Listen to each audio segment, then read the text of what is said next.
Essa é a nossa aula de número 7 e hoje nós iremos tratar a respeito de planejamentos fatoriais a 2 níveis. Inicialmente, eu gostaria de falar de qual é o benefício de planejar os experimentos. O que acontece? Muitas vezes, não só o pesquisador desenvolvendo a sua pesquisa, mas também aquele profissional que trabalha na indústria deseja otimizar alguma determinada condição de processo. Às vezes, maximizar uma produtividade, minimizar os custos do processo e muitas vezes a pessoa não tem um caminho a seguir, um passo a passo a seguir. A pessoa fica meio perdida de como fazer esses experimentos. Então ela começa a fixar todas as variáveis e variar apenas uma. E aí ela começa a fazer testes aleatórios, né? O que acontece quando a pessoa age dessa forma é que ela faz muitos experimentos. E depois ela tem tantos dados e não sabe como tratar esses dados. Então, quando nós planejamos os experimentos, os benefícios que nós temos são a redução do número total de experimentos. Então, nós vamos fazer uma quantidade de experimentos que não vai ser tão grande, mas que vai nos proporcionar uma economia de tempo, uma economia de custos, porque você vai fazer menos experimentos, então você vai gastar menos com reagentes, com materiais, com as análises, né, que você vai fazer a respeito para obter essas respostas. E o planejamento experimental é uma forma sistemática de você obter conclusões, ou seja, existe um passo a passo, um sistema, um método que você vai utilizar e além de você chegar numa conclusão, você vai chegar nessa conclusão com uma determinada significância estatística, ou seja, você vai ter confiabilidade para poder afirmar aquilo que você concluiu, certo?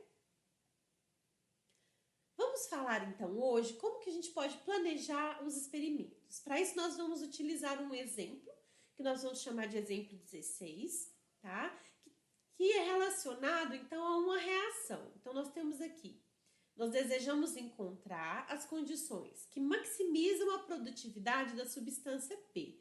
P é um produto que é formado então a partir de um reagente. Então a gente tem um reagente, a gente tem aqui então um reagente R dando um produto P, né? Então a gente alimenta o R no reator, um reator de mistura, e ele proporciona o produto P. Mas aí fica a questão: quais são as variáveis que influenciam o processo? Eu listei aqui algumas. Por exemplo, se essa reação é uma reação endotérmica, ela precisa de calor para acontecer, então você precisa aumentar a temperatura do reator, certo? Se é uma reação exotérmica, você vai precisar remover calor durante a reação. Então a temperatura é sim aí uma boa variável que provavelmente vai influenciar a sua reação, certo? Outra coisa que a gente pode pensar que pode influenciar a reação é a concentração do reagente R, tá? Talvez ele não está entrando puro, talvez ele está entrando diluído. Então, essa concentração com certeza pode influenciar sim na sua conversão, na sua produtividade final. Outra coisa, se essa reação pode ser catalisada, o tipo de catalisador pode então influenciar, ou a quantidade, né, de catalisador pode influenciar a sua produtividade do produto P.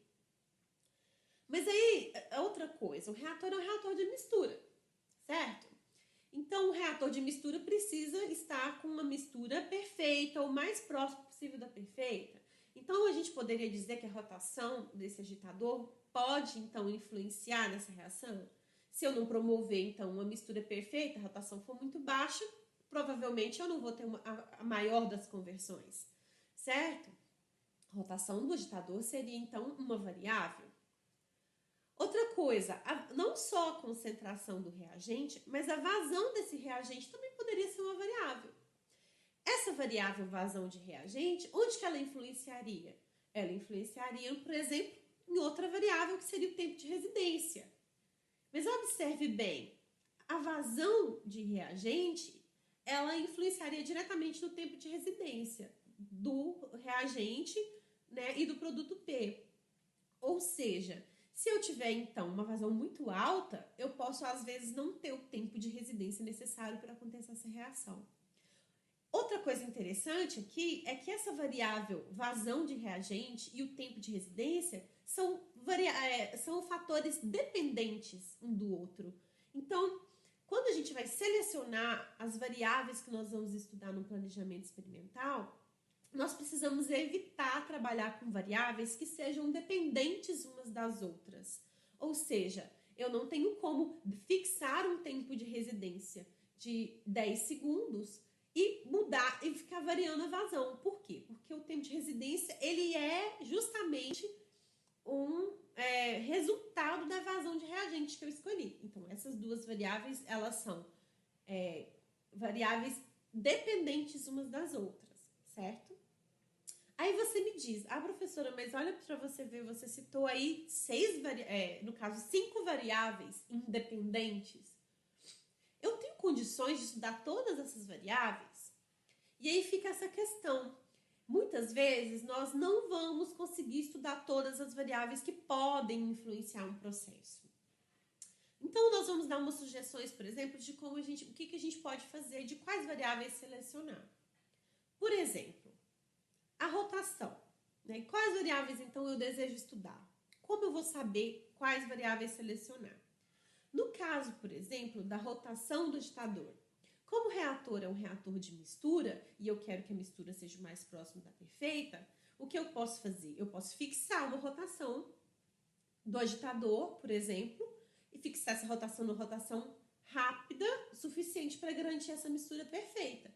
Assim, em todos os meus testes eu vou estar com a mesma rotação do agitador e vou estar garantindo a mesma condição de mistura, certo? Então, por exemplo, a gente poderia cortar aí a rotação do agitador do nosso sistema, ok? Nós vimos aí, por exemplo, que a vazão de reagente e tempo de residência estão conectadas uma com a outra.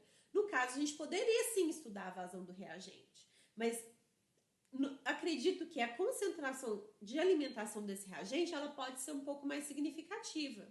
Então, para fixar o tempo de residência dentro do reator, nós podemos também o quê? Fixar a vazão de reagente, assim a gente não varia nem a vazão de reagente, nem o tempo de residência. No caso, sobrariam aí, para nós, três variáveis, 3 fatores. Quando a gente trabalha com até 3 fatores, o planejamento fatorial. No planejamento fatorial, por exemplo, aqui quando nós temos, então, 3 fatores, que eu chamei, então, K igual a 3, são 3 variáveis selecionadas, o que seria um planejamento fatorial? No planejamento fatorial, a gente faz todas as combinações fatoriais possíveis, certo? Então, o que acontece? Isso vai depender, o número de experimentos que eu tenho vai depender de quantos níveis de cada variável eu desejo avaliar. Aí você fica perguntando, quantos níveis utilizar? O que seria o nível? Vou dar um exemplo aqui do que seria 2 níveis, tá? É quando eu seleciono, por exemplo, para a variável temperatura, uma variável menor, que eu chamei aqui de nível menos 1, em que eu escolhi uma temperatura de 160 graus, e um nível superior, em que eu escolhi uma temperatura maior, que eu chamei aqui de nível mais 1. Poderia utilizar 3 níveis? Poderia. Então, eu teria, por exemplo, entre menos 1 e mais 1, eu tenho 0. Poderia ter um nível 3 aqui, que seria o ponto 0. Ele seria, então, teria a mesma distância entre menos 1 e 0 e mais 1, seria a mesma distância, ok? Então, o ponto 0 aqui no caso, 160 seria 170 e aqui mais 1, 180. E eu teria 3 níveis, por exemplo. Então, como que a gente escreve, né, o planejamento, por exemplo, de 2 níveis, né? A gente escreve aqui o nível, que é 2, elevado ao número de K variáveis, ou K fatores, que no caso aqui nós temos 3 variáveis, certo? Mas poderia ter um planejamento com 3 níveis e 3 variáveis? Então, no planejamento de 2 níveis com 3 variáveis, nós vamos ter 2 elevado a 3, que dá, então, 8 experimentos. 8 experimentos é uma quantidade razoável para se fazer. Digamos agora que nós queremos avaliar 3 níveis. 3 elevado a 3 já seriam 27 experimentos. Uma quantidade grande, não? Com essa quantidade de experimentos, nós vamos observar que a gente consegue utilizar outros tipos de planejamento com 5 níveis, por exemplo, tá? Então, aqui, o que eu sugiro? Quando temos, então, muitas variáveis, começar com o planejamento fatorial. O planejamento fatorial, ele tem vantagens e desvantagens. Qual seria, então, a principal desvantagem? Ele não captura as não linearidades do processo. E se a gente parar para pensar, quase tudo que existe na natureza é não linear. Como, então, os processos são complexos, na maioria das vezes, eles vão apresentar, então, não linearidades. E quando a gente trabalha com 2 níveis, com 2 pontos, eu só consigo obter uma reta, certo? Então, para eu capturar qualquer tipo de não linearidade, nós precisaríamos ter pelo menos 3 níveis. Então, essa é a principal desvantagem aí do planejamento. Uma opção para a gente saber se existem não linearidades nesse processo ou não é inserir um terceiro nível aí. Então, a gente faria um planejamento fatorial 2 níveis e colocaria umas réplicas aí no ponto central. Mas nós vamos falar isso em uma outra oportunidade, ok? Qual seria, então, a principal vantagem para se utilizar, então, o planejamento fatorial com 2 níveis? Ele ajuda a você selecionar as variáveis que são mais significativas, ou seja, que influenciam mais a sua resposta. E dá, então, um indicativo de quais variáveis você deve utilizar. Então, pode também ajudar você a eliminar essas variáveis que não influenciam tanto na sua resposta. E quando você, então, partir um planejamento que tem mais níveis, você não vai mais estar com aquela variável que não é tão significativa assim. Tá? Então, o planejamento fatorial 2 níveis, ele é um ponto de partida aí para planejamentos com mais níveis. Vamos falar, então, do planejamento fatorial 2AK. Na hora de montar o planejamento, como, então, que eu vou escolher e definir os limites inferior e superior para o meu planejamento? Por exemplo, aqui, vamos dar um exemplo aqui da temperatura, né? Que nós colocamos aqui 2 níveis. Então, geralmente, quando nós temos um processo, no caso aqui a gente tem a reação de R dando P, na literatura, nos trabalhos publicados, você provavelmente já vai encontrar algum indicativo de quais faixas de temperatura favorecem aquela reação. Em qual faixa de temperatura aquela reação acontece, por exemplo. Ok? Isso pode te ajudar a escolher essa faixa de valores que você vai trabalhar. Ah, professora, mas não achei nada, o que eu estou fazendo é muito novo. Eu não achei nada na literatura que me dá um indicativo do que pode ser feito. Então, aí você vai ter que partir para testes preliminares. Fazer alguns testes preliminares para poder definir essa sua faixa de estudo. Qual é, então, o cuidado maior que a gente tem que tomar aí na hora de fazer essa definição dos limites inferior e superior?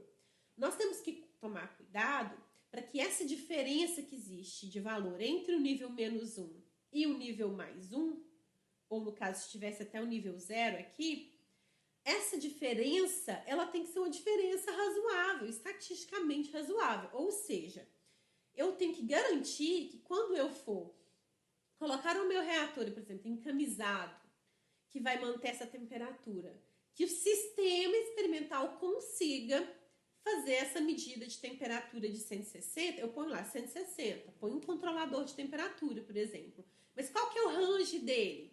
Né? Qual que é a faixa, qual que é a precisão da medida que o controlador de temperatura me dá? Ah, é 160 mais ou menos 2. Então, significa que eu estou entre 158 e 162. Então, eu não poderia Não seria, por exemplo, razoável eu escolher um nível de temperatura 165, por exemplo, né? Então, eu preciso garantir que essa diferença entre os níveis seja uma diferença suficiente para que eu consiga, para que ela seja maior do que a precisão dessa medida dessa variável, do sensoriamento dessa variável que tem que se manter fixa durante o experimento, ok? Vamos falar agora particularmente desse planejamento fatorial 2 níveis, 3 variáveis, ok? Então aqui, a primeira coisa que nós vamos fazer é codificar as variáveis, ou seja, codificar os fatores, ok? Vamos dar um exemplo aqui com a temperatura. Eu falei que o menor fator menos 1 vai ser o 160 e o fator maior, que é mais 1, vai ser o 180. Quando eu codifico uma variável, então eu vou chamar a temperatura da variável x1. Quem vai ser x1? x1 pode ser menos 1 ou x1 pode ser mais 1, certo? Então, como que a gente vai fazer essa codificação? Eu vou colocar a variável que eu estou codificando, que no caso é a temperatura, vou menos a variável num ponto intermediário central, que seria o 0. Se tivesse um 0 aqui, quem seria? 160, 170, 180, tá? Então, o ponto 0 aqui seria 170. E o nível mais 1, eu escolhi para ser o 180. Então, vamos ver como ficaria. Se eu colocasse, então, uma temperatura de 160 na minha equação, 160 menos o valor médio, que é 170, dividido pelo nível maior menos o nível intermediário, aqui daria menos 10 sobre 10, daria menos 1. Deu certo, né? Afinal de contas, o nível menos 1 corresponde a 160. Fazendo isso para o nível superior, o que nós temos também? Eu vou substituir o 180, então 180 menos 170 vai dar 10. Dividido por 10, daria mais 1. Realmente, o nível 180 é o nível mais 1, ok? Então, essa equação de codificação, essa forma de codificar, funciona para qualquer tipo de codificação de variável que nós vamos trabalhar daqui para frente. Como ficariam, então, as nossas equações de codificação para todas as variáveis? Lembrando que para codificar, a variável precisa ser quantitativa, tá? A temperatura eu consigo medir, então ela é quantitativa. Então, eu tenho T menos 180, menos 170 sobre 180 menos 170. O meu X2 aqui vai ser o C, que é a concentração do reagente, certo? A concentração de reagente, ela está aqui, vai ser, o nível intermediário vai ser 30, o nível maior vai ser 40, então o nível inferior vai ser 20, certo? Então, eu tenho aqui o X2 entre o nível menos 1 vai ser o 20% e o nível mais 1 vai ser o 40%. No caso da variável 3, é diferente, porque a variável 3 é tipo de catalisador.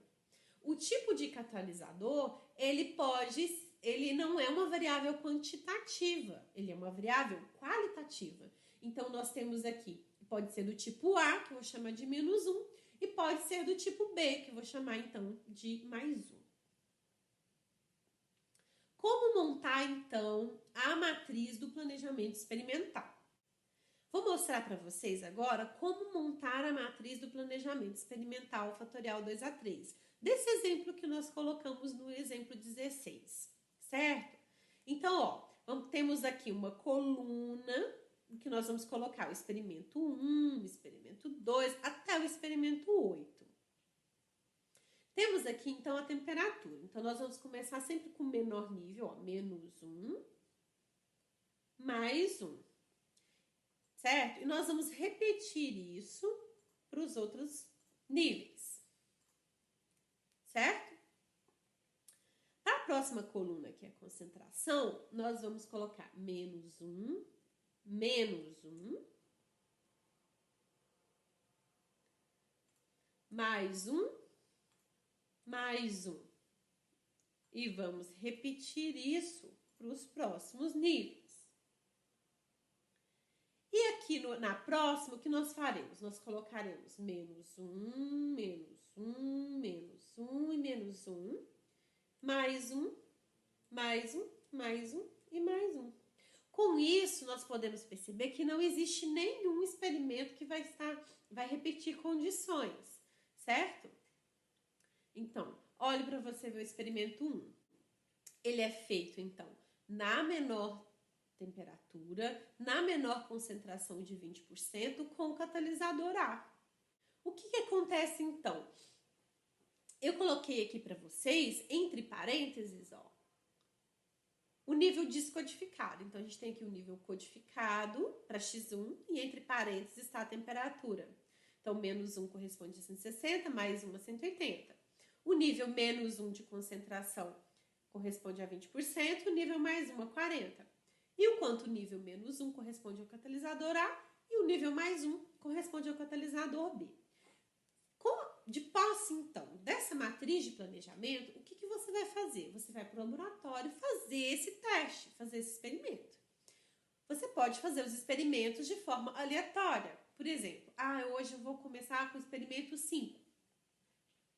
Você vai lá, então, e vai colocar o reator a 160 graus, com 20% de reagente na alimentação, utilizando o catalisador B, certo? E você vai obter uma resposta. Vem aqui e anota na sua planilha qual foi a produtividade em gramas que você obteve do produto P. E aí você vai fazer isso para todos os seus experimentos, até que você vai, então, obter as respostas.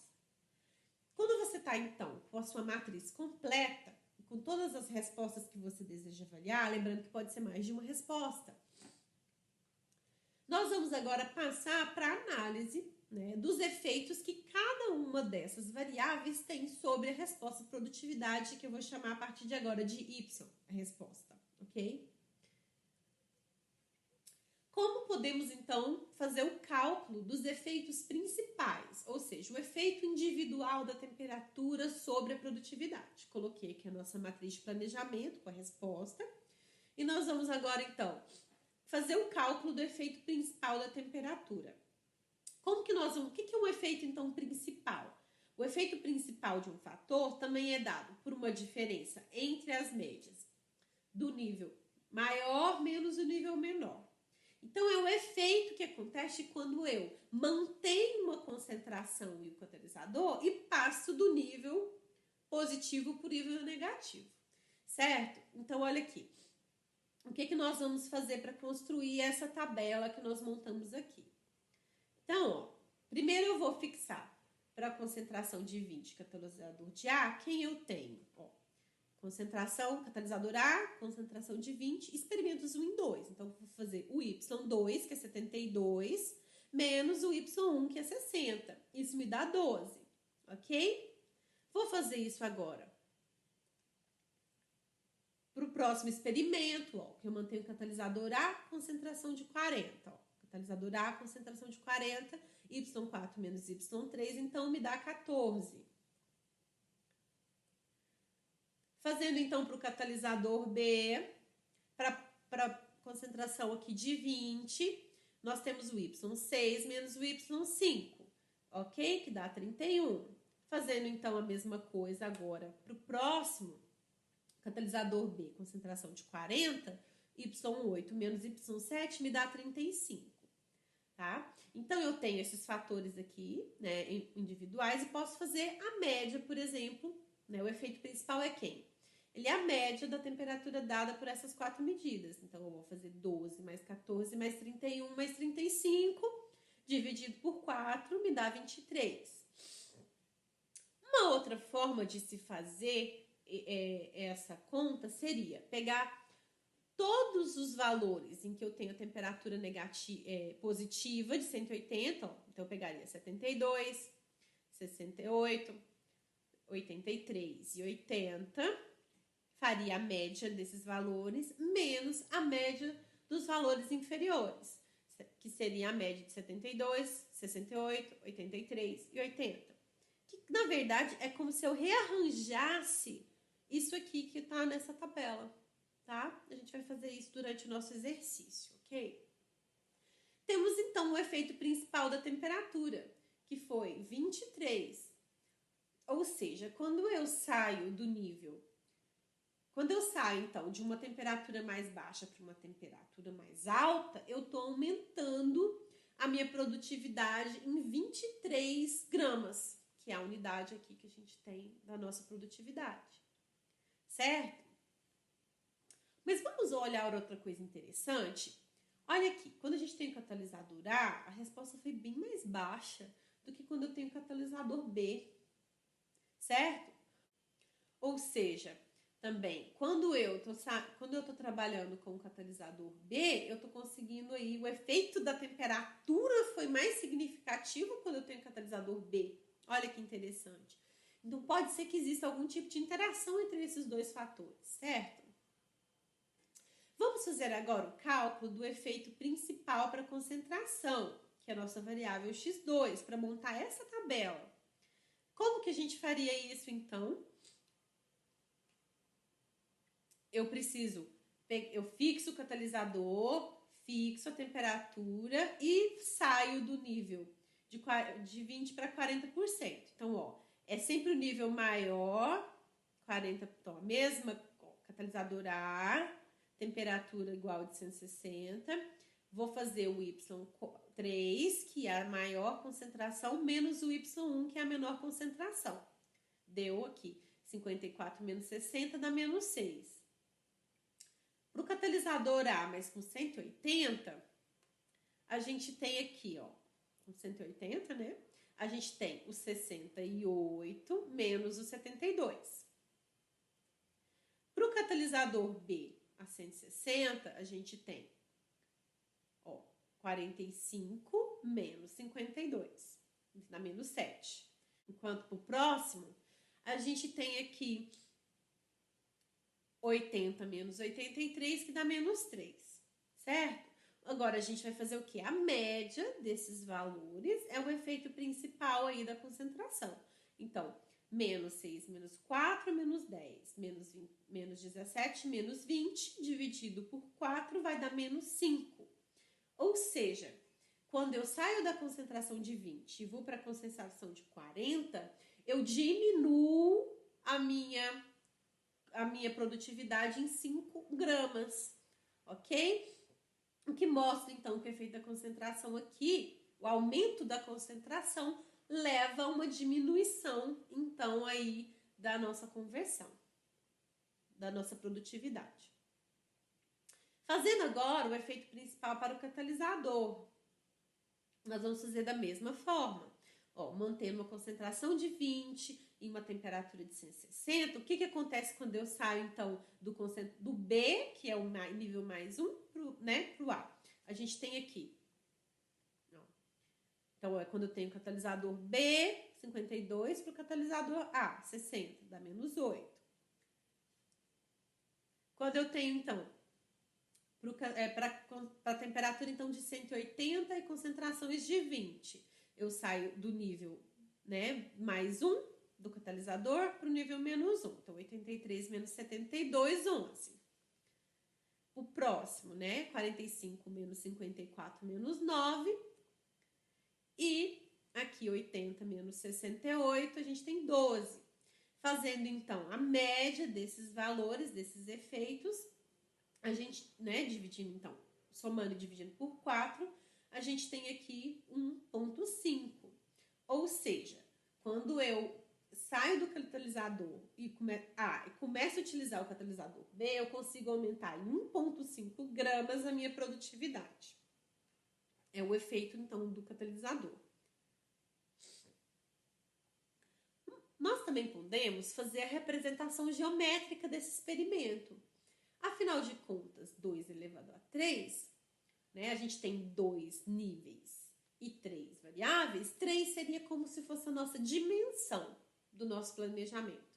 Então, uma dimensão em 3D, em 2 níveis, a gente teria, então, um cubo que pode aqui, cada vértice desse cubo pode, então, representar para nós cada um dos nossos experimentos, certo?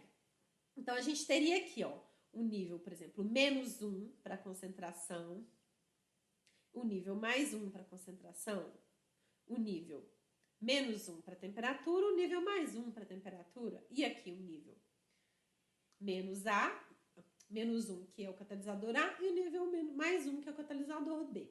Lembra que o nosso primeiro experimento, o experimento 1, ele foi feito no nível menos 1 e menos 1? Vamos lá? Ó, temperatura menos 1, concentração no nível menos 1 e catalisador no nível menos 1, seria nesse vértice aqui, certo? Então, o que nós vamos fazer? Nós vamos pegar cada uma daquelas respostas e localizar essas respostas aqui nos vértices, ok? Que eu coloquei de amarelo, certo? Então, para cada um dos vértices aqui, você vai pegar, né, e vai colocar as respostas. E agora, o que nós vamos fazer? Nós vamos escrever na aresta, em cada uma dessas arestas aqui, o efeito que existe quando eu passo do maior nível para o menor nível. Vamos começar?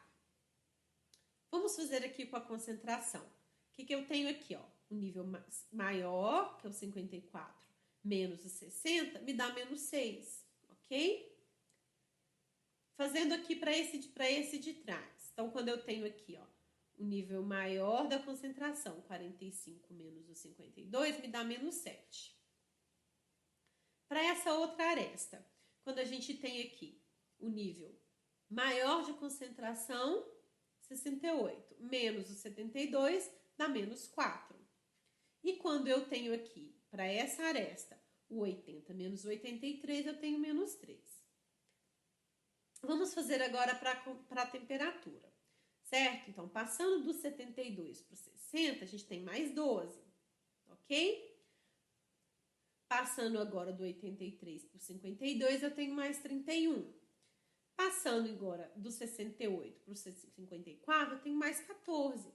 Passando do 80 para o 45, eu tenho mais 35. Terminamos as temperaturas. Vamos fazer agora para o catalisador. Então, ó, 83 menos 72 dá 11. Tá? 80 menos 68, 12. 52 menos 60 menos 8. E 45 menos 54 menos 9. Terminamos aí de preencher o nosso cubo, ou seja, terminamos a nossa representação geométrica do nosso experimento. Com esses valores, né, dessas arestas, são aqueles valores que a gente obteve nas tabelas que nós utilizamos. Ok, mas podem existir, então, efeitos de interação entre esses fatores. Você se lembra que quando a gente fez os resultados lá para o efeito da temperatura, a gente observou que quando a gente usa o catalisador B, passada a temperatura de 160 para de 180, me proporcionou um ganho bem maior de produtividade. Ou seja, quando eu estou trabalhando a 180 graus mais com o catalisador B, eu consigo uma produtividade muito maior do que quando eu trabalho a 160 graus. Isso me mostra que pode existir, então, né, um efeito de interação aí. Então, o efeito da interação ele vai ser dado pela diferença entre o efeito médio da temperatura com o catalisador A e o efeito médio da temperatura com o catalisador B. Assim, eu teria o efeito da temperatura e do catalisador de interação, certo? Então, por definição, esse efeito de interação, no caso aqui, temperatura e catalisador, ele é dado pela metade dessa diferença. Aqui vai ser representado, né, por T versus K, que no caso seria X1 vezes X3 nesse caso, tá? Então, de posse daquela tabela que a gente já montou, como que seria, então, a gente faria a conta desse efeito de interação entre a temperatura e o catalisador? Nós vamos montar aqui, né, essa tabelinha aqui. Quando eu trabalho, então, com o catalisador A, o que acontece? Ó, trabalhando com o catalisador A, certo? Eu vou fazer a média desses efeitos aqui. 14 mais 12 dividido por 2, tá? Então, aqui eu só substituí quem seria o 12, ó. Substituí aqui para aquela relação que a gente utilizou anteriormente. Fazendo agora para o nível onde eu trabalho com o catalisador B, um nível positivo, eu tenho aí 31 e 35. Fazendo a média, eu obtenho 33, certo? Então, o que que acontece? Eu tenho aqui o efeito da temperatura quando eu tenho o catalisador B e quando eu tenho o catalisador A, ok? Então, eu vou fazer a diferença, de novo, do nível positivo, que deu 33, menos do nível negativo, que deu 13. Essa diferença me dá 20. Como eu fiz isso usando dois valores, eu vou dividir por 2 para ter essa média, certo? Então, a média dessa diferença vai me dar aí 20 dividido por 2 igual a 10, tá?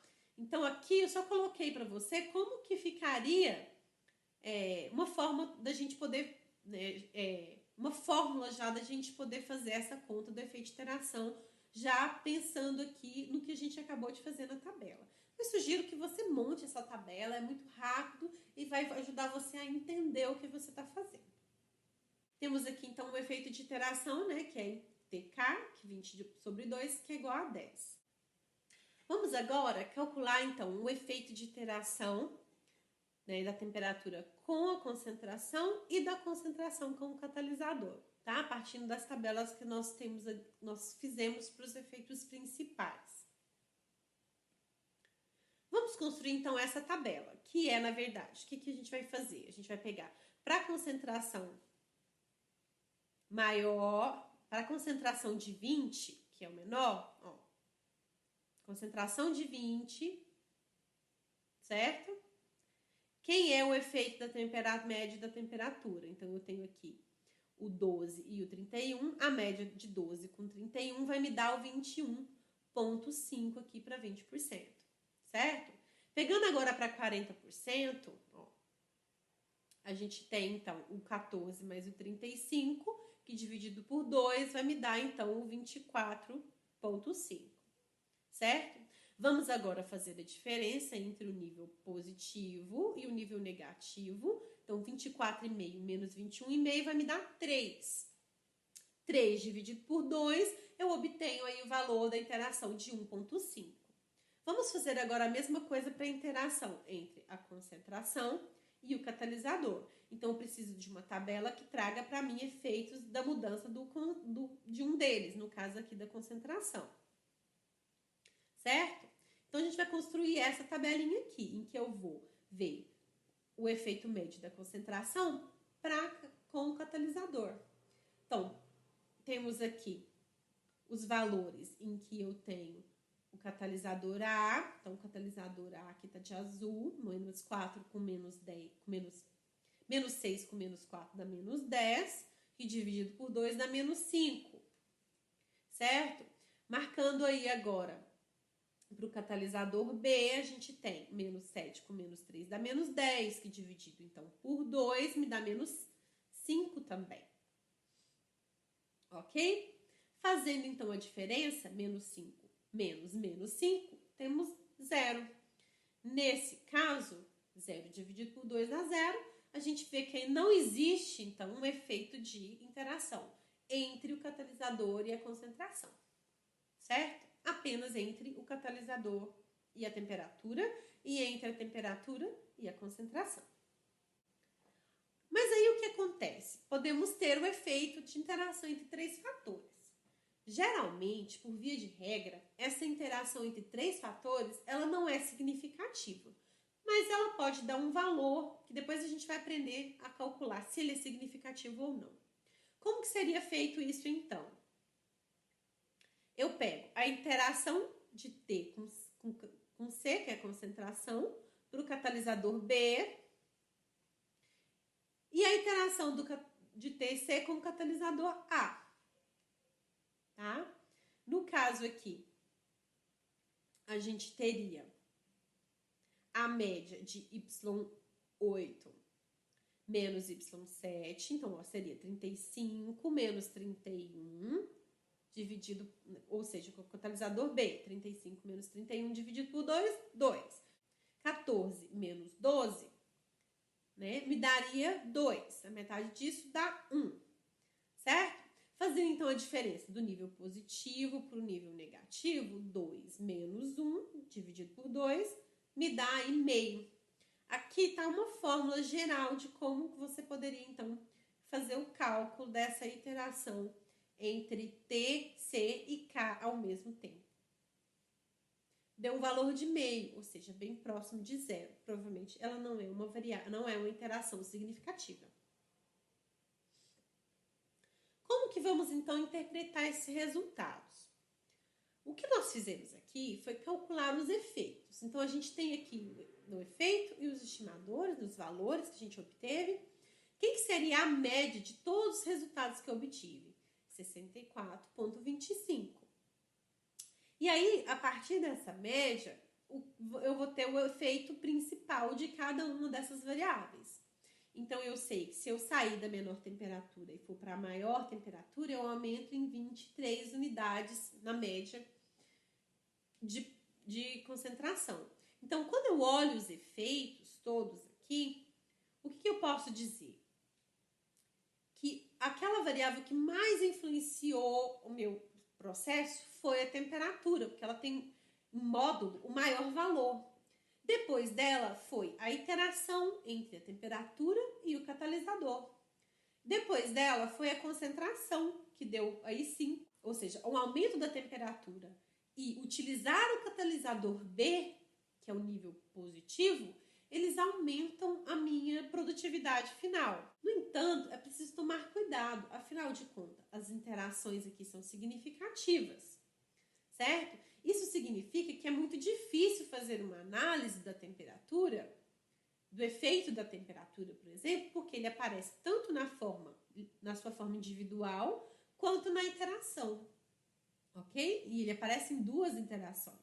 Então, é muito complicado de fazer esse cálculo. Né? A gente vai aprender depois como fazer uma análise melhor utilizando as superfícies de resposta, certo? Mas existe um problema. Como saber se cada um desses efeitos é estatisticamente significativo? De cara a gente sabe que a temperatura é. Muito provavelmente esse valor aqui também é, porque ainda é um valor alto. A concentração também. Mas será que esse efeito do catalisador, essa interação entre T e C e essa interação de 3 fatores são significativos? Para dizer isso, nós vamos precisar montar um teste de hipótese. E para isso, a gente vai precisar comparar com a soma do quadrado dos resíduos de onde? Da réplica. Ou seja, a gente vai precisar de informações de réplica desses dados, certo? Para a gente obter, para a gente saber se o efeito dessa variável é muito maior do que o erro, ou seja, o desvio da medida. Porque precisa ser muito maior que o desvio da medida. Então, sem os desvios da medida, sem as réplicas em pelo menos um ponto, a gente não vai conseguir dizer no planejamento fatorial 2 níveis se aquela variável influencia estatisticamente ou não. Por causa disso, a gente vai então depois fazer alguns exemplos em que vamos colocar réplicas no ponto central em um planejamento fatorial de 2 níveis. Vou deixar aqui para vocês um outro exemplo. No exemplo 17, vamos calcular os efeitos principais de interação desse outro exemplo que tem a ver com o engarrafamento de um refrigerante. Um fabricante ele está então interessado em obter um enchimento mais uniforme das suas garrafas de Nuka-Cola. Ok? Ele selecionou 3 variáveis do processo que podem então ser controladas, né? 3 fatores que ele deseja estudar. O percentual de carbonatação de CO2 que ele está colocando ali, a pressão da engarrafadora, que esse CO2 ele tem que ser injetado lá dentro, ou seja, o quanto eu vou conseguir absorver de gás tem a ver com a pressão que eu estou utilizando para fazer essa injeção e a velocidade da esteira, né? Quantas garrafas por minuto eu estou passando por ali, porque isso vai mexer no tempo em que eu vou estar fazendo a injeção desse CO2, certo? Então, para fins do experimento, o engenheiro de processo pode controlar esses fatores em alguns níveis pré-estabelecidos. Ele selecionou aqui, então, 2 níveis de cada uma dessas variáveis, tá? A porcentagem de carbonatação, que é o A, que no caso aqui eu vou chamar, então, de X1, vai ser o nível menor 10%, o nível maior 12%. A pressão vai ser de 25 e de 30 psi. E a velocidade vai ser de 200 ou de 250 garrafas por minuto, que vai ser a nossa variável x3. Então, ele foi lá, parou o processo dele, colocou essas condições e fez o experimento 1, obtendo um valor aí de resposta de menos 3, o experimento 2, um valor de resposta de 0, e por assim diante até os 8 experimentos que ele realizou. Certo? Como que a gente pode, então, fazer esse cálculo? Eu coloquei aqui para vocês, para a gente fazer de uma forma um pouco diferente do que a gente fez anteriormente, tá? Então, aqui, então, as nossas variáveis, a nossa matriz de planejamento com as nossas respostas, e nós vamos, então, fazer o cálculo dos efeitos. Primeiro, da média. É simplesmente pegar esses 8 valores, somar e dividir por 8, tá? A soma disso deu 6, 6 dividido por 8, dá 0,75, é o valor médio que eu tenho, tá? Fazendo, então, o efeito de x1. Como que nós vamos fazer o efeito de x1 aqui? Nós vamos pegar todos os valores positivos e fazer a média, menos todos os valores negativos de x1 e fazer a média, certo? Olha aqui, vamos fazer para o x1. Todos os valores positivos de x1. Então, tá aqui, ó, x1 mais 1 dá 0, então é 0 mais 2 mais 2 mais 6. Isso somado dividido por 4. Fiz a média. Menos a soma de todos os valores negativos. Ó, é o menos 3 com o menos 1, com o menos 1, com o mais 1. Faço a média. Resolvendo isso, a gente tem 2,5 menos menos 1, que dá então 3,5, certo? Fazendo a mesma coisa para o x2, então eu peguei todos os valores que tem um x2 positivo, ó. Tá aqui, x2 positivo, menos 1 mais 2 e 1 mais 6. Fiz a média, ok? Menos a média de todos os valores negativos me deu 1,5. Fazendo para o x3 a mesma coisa, ó. A média de todos os valores positivos menos a média de todos os valores negativos me deu também 1,5, certo? Mas a gente poderia ter feito montando aquela tabelinha, afinal de contas. Na hora de fazer o efeito de iteração, a gente pode precisar dela, ok? Montei aqui pra gente aquela tabelinha para o efeito, então, de x1. Lembra? É quando eu tenho, ó, x2 no menos 1 e o x3 no menos 1, por exemplo, que tá aqui, ó, x2 e o x3 no menos 1. São esses dois experimentos. Então, eu tenho y2 menos y1, que seria, então, 0 menos menos 3, que daria 3. Montando, então, para todos os dados, a gente tem essa tabelinha. Vamos agora fazer o efeito de iteração de dois fatores? Então, vamos começar pelo efeito de x1 com x2, tá? Eu vou usar essa tabela. Então, o que seria? Eu pego todos que tem o x2 positivo, então, ó, x2 positivo, que é 3 e 5, então 3 mais 5, 8, dividido por 2, 4. Faço agora a média de todos que tem o x2 negativo, certo? Ó, 3 com 3, 6, dividido por 2, 3, certo? O efeito de interação é o quê? É quando eu saio do nível positivo, menos o negativo, e divido por 2.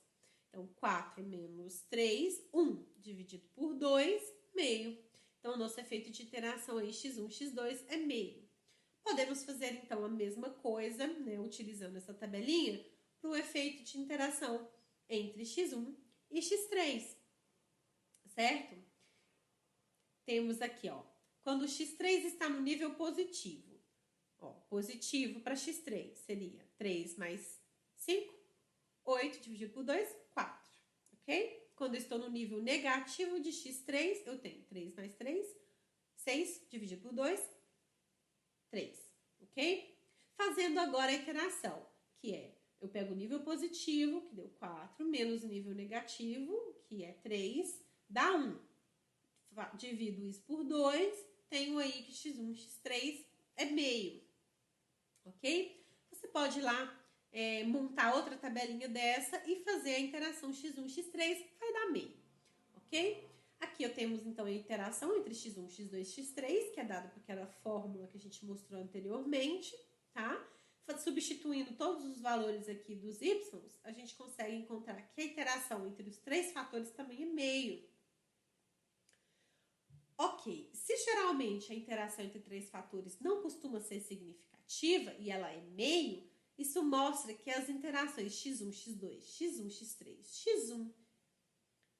x2, x3, tá trocado aqui, x2, x3, que também são meio, essas interações também podem não ser significativas, muito provavelmente, tá? Para isso, a gente precisaria, então, para saber se realmente é significativa, a gente precisaria ter as medidas de réplicas. Pessoal, queria que vocês fizessem uma correção aí, ó. Esse lugar que eu marquei de vermelho estava escrito como 1,5, tá? Eu errei na hora de digitar e esse valor aí é 2,5, certo? Corrijam aí, por favor. Fazendo, então, eu deixei aqui para você fazer na mão e conferir a representação geométrica desse nosso experimento aqui, desse nosso último experimento, tá? Então, eu sugiro que você faça para você entender aqui como que faz essa representação geométrica. Bem, essa foi então a nossa aula de número 7. Na próxima aula, vamos ver métodos rápidos para poder fazer esse tipo de efeito, ok? Te vejo então aí na próxima aula.